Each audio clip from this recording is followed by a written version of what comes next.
ही परंपरा पण आपल्याला बंद करायचा आहे. गावामध्ये विवाह प्रसंगी हुंडा देणे, हुंडा घेणे ही प्रथा समाजासाठी घातक असून त्यामुळे महिलांवर अन्य अत्याचार व सामाजिक कुशलता वाढवण्याची शक्यता असते. तसेच हुंडा प्रतिबंधक कायदा 1961 यानुसार हुंडा देणे व हुंडा घेणे कायद्याचा दंडनीय गुन्हा आहे. त्यामध्ये गावामध्ये हुंडा प्रथा पूर्णपणे बंद करणे आवश्यक आहे. त्या अनुषंगाने ग्रामसभेने पुढील पावले उचलायचा निर्णय केला.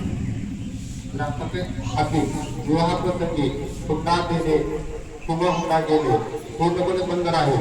गावातील सर्व नागरिकांना हुंडा प्रथेचा निषेध करून हुंडामुक्त सन्मान मिळावा यासाठी महिला सक्षमीकरणाला प्रोत्साहन देणे आवश्यक आहे. तसेच आपल्याच्या विविध योजनेचा लाभ महिलांपर्यंत पोहोचवणे गरजेचे आहे. त्या अनुषंगाने ग्रामसभेमध्ये पुढील प्रमाणे ठराव विषय मांडणार आहोत आणि तसे अंमलात आणणार आहोत. महिला सक्षमीकरणाला प्रोत्साहन देणे त्यामुळे पण